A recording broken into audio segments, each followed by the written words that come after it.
Hello everyone, my name is Disha Mehta, a legal intern at Lexis & Company and a law student at Gujarat University. So today we are going to talk about the types of intellectual property rights and how they protect the interest of consumer and the producers. So let us begin.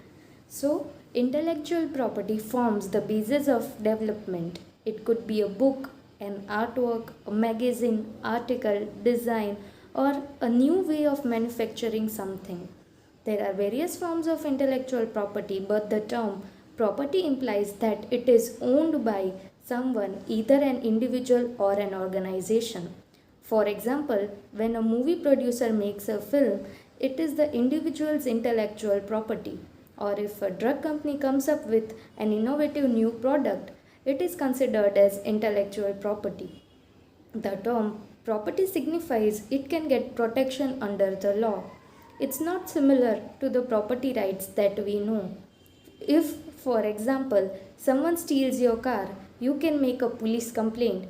It then becomes the job of police to recover your property and apprehend the culprit.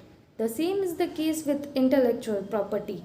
If someone makes a copy of your movie and you can sue that entity and get the restitution under the law.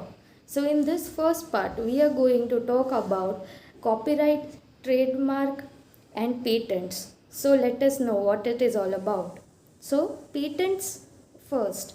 Patents are basically used to protect innovative ideas or processes and also any newly engineered plant species or strains.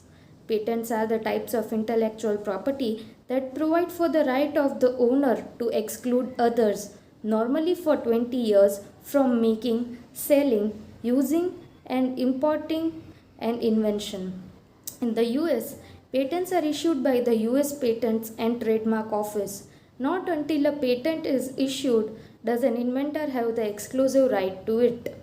All countries have their own different types of patent issuing processes.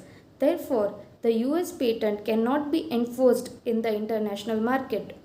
The three types of patents issued by the US office are the utility patents, which covers the function of an invention, design patents, which cover the appearances of an invention, and plant patents.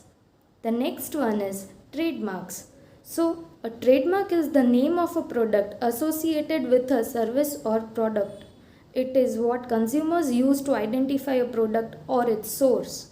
If a trademark is made up of words or word, it is referred to as a word mark.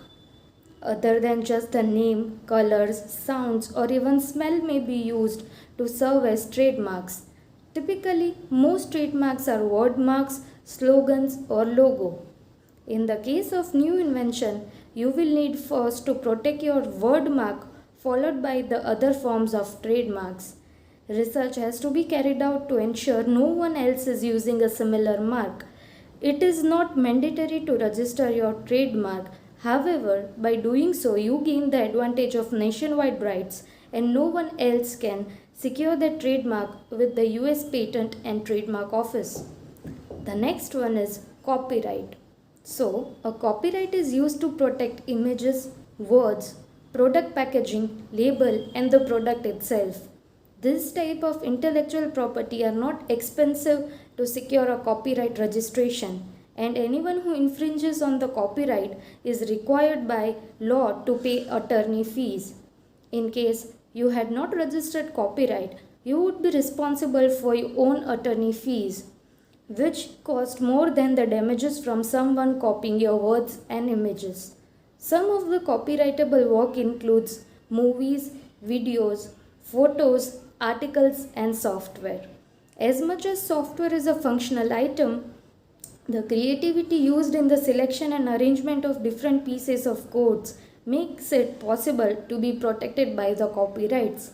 So here is the ending of the first part. We are ending this video with the copyright, trademark and patent, and the other ones will be discussed in the second part of the video.